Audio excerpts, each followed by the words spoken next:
Assalamualaikum warahmatullahi wabarakatuh. Allahumma salli ala Sayyidina Muhammad wa ala alihi wa sahbihi wasallam. Saudaraku, banyak di antara manusia yang mencoba menerka-nerka di mana Allah itu sebenarnya.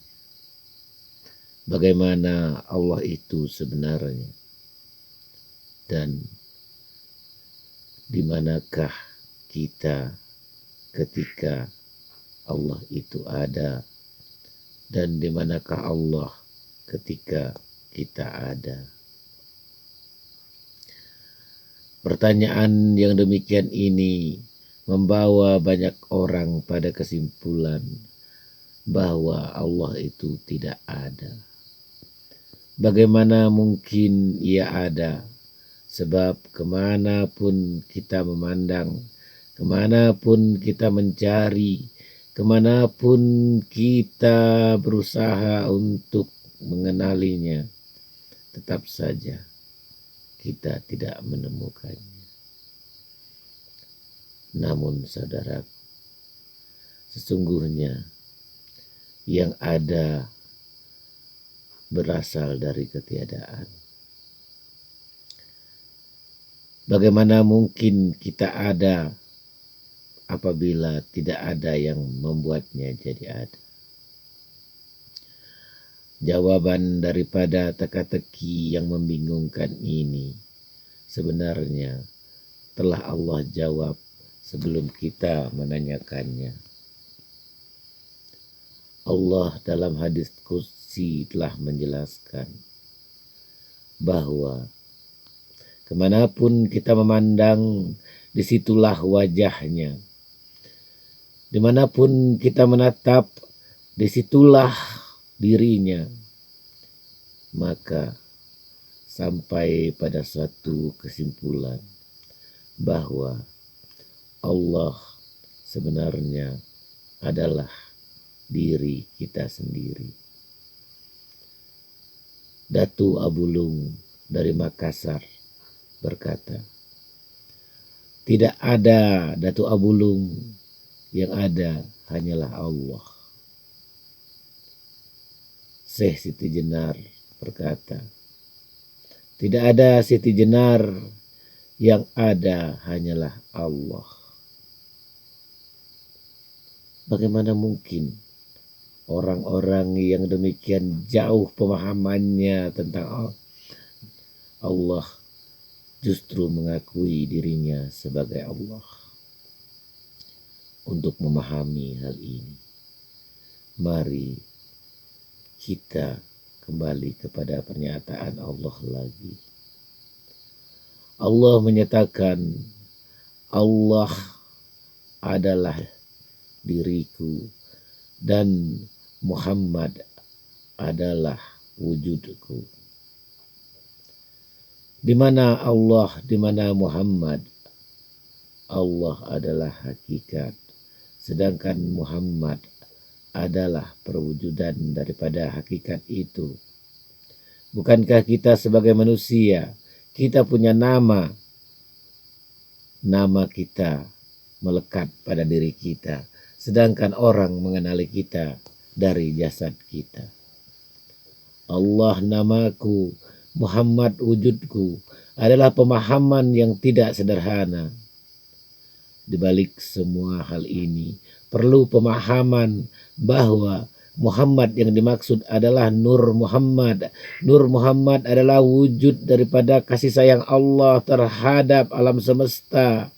Allah ciptakan alam semesta sebagai perwujudan keberadaannya. Allah ciptakan semua yang ada sebagai perwujudan dari keberadaannya. Ada alam semesta membuktikan adanya Dia. Segala kejadian yang terjadi di alam semesta yang setiap saat kita tempuhi, kita hadapi, kita temui menjadi pengalaman dalam diri kita, itu adalah semuanya perwujudan daripada kehendak Allah. kehendak Allah yang terus terjadi. Begitu wujud, begitu nyata, dan begitu tampak. Lantas kemana lagi akan mencari Allah kalau wujud Allah, wajah Allah itu berada di sekitar kita, terjadi di dekat kita. Lantas bagaimana kita bisa angkuh, kita bisa sembunyi, kita bisa menyombongkan diri. Sedangkan diri kita sendiri adalah wujud daripada Allah. Perwujudan daripada Allah. Kebenaran Allah yang melekat pada semua yang ada. Yang berangkat daripada ketiadaan. Ketiadaan dalam yang nyata, namun keberadaan dalam hakikat. Saudaraku semua, wajar kalau para aulia yang sangat mulia, yang mengenali dirinya, sedemikian kenalnya, sangat takut kepada Allah. Karena Allah tidak memberi peluang sedikit pun kepada kita untuk sembunyi darinya. Untuk berbohong, berdusta, menutup-nutupi.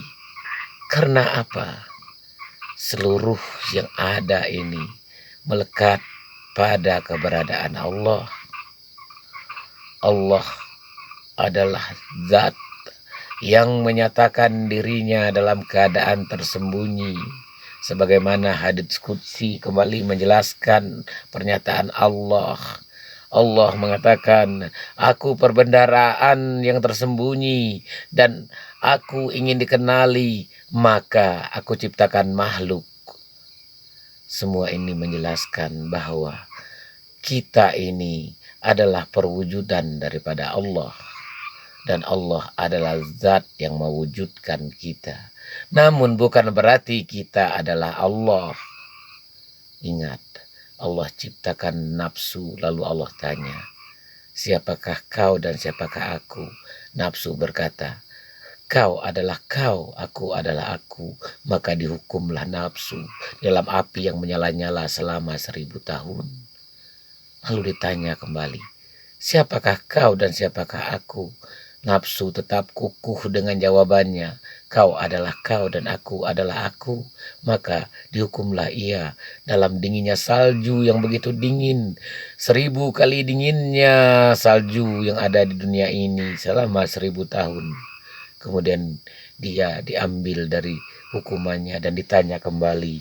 Maka nafsu yang angkuh itu tetap dengan jawabannya. Lalu Allah ciptakan rasa lapar atas diri nafsu. 1000 kali laparnya manusia di dunia, maka barulah nafsu mengaku, wahai Allah, engkau yang maha mulia, sedangkan aku adalah hambamu yang hina dina. Apa artinya semua ini? Allah telah pisahkan dirinya dengan makhluknya. Walaupun makhluknya itu adalah perwujudan dirinya sendiri, tapi Allah pisahkan dari dirinya. Maksudnya agar makhluknya itu mengenali dirinya. Ia ingin dikenali, maka diciptakannya makhluk yang mengenalinya. Ada sebagian ulama yang mengatakan Allah menatap makhluknya bagaikan cermin, seolah-olah menatap dirinya sendiri. Sebenarnya tidak begitu juga. Allah menghadapkan dirinya kepada makhluknya sebagai kekasih. Ia ciptakan dari keinginannya, kekasihnya sendiri yang ingin mencintainya dan dicintainya, yang ingin disayanginya dan menyayanginya, yang ingin patuh kepadanya sebagai seorang hamba. Bukankah kita sering mendengar dalam surat An-Nas, Ilahin Nas, Malikin Nas, Tuhan manusia, pemimpin manusia atau raja manusia. Manusia adalah makhluk yang dicintai Allah, yang ia sayangi, ia kasihi, ia cintai, ia manjakan, namun ia pimpin. Nah, manusia yang angkuh dan menolak kepemimpinannya tentu saja akan diberinya pula hukuman. Jadi, Kemanapun kita memandang, disitulah Allah. Bahkan dalam diri kita sendiri, Allah bertajalli di dalamnya. Allah berada dalam diri kita. Namun kita bukanlah Allah. Allah menyayangi kita, memeluk kita, berada di dekat kita sentiasa, bahkan di sekitar kita. Karena kemanapun kita memandang, disitulah wajahnya, disitulah dirinya, mewujudkan dirinya atas alam semesta, memisahkan dirinya atas yang nyata. Ia bersembunyi dalam persembunyiannya, namun ia mewujud dalam ciptaannya. Semoga penjelasan singkat ini dapat menjawab teka-teki bagaimanakah Allah itu, sehingga tidak lagi ada yang mencari Allah sampai ke ujung dunia, karena Allah selalu berada di dalam diri kita. Allah selalu berada di hadapan kita. Allah selalu berada di dekat kita. Allah mewujudkan dirinya atas diri kita. Namun kita bukanlah Allah. Kita adalah makhluk yang diwajibkannya patuh, tunduk, bercinta dan berkasih-kasihan dengannya.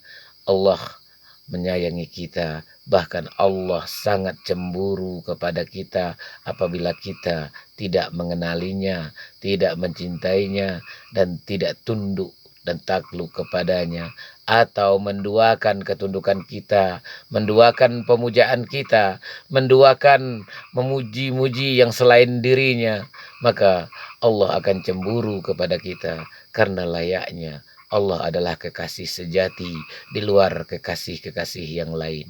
Kekasih di dunia ini adalah fana, kekasih yang diturunkan Allah untuk menghibur kita di dunia, sementara kekasih yang sebenarnya adalah dirinya yang menciptakan cinta di sesama kita. Wassalamualaikum warahmatullahi wabarakatuh.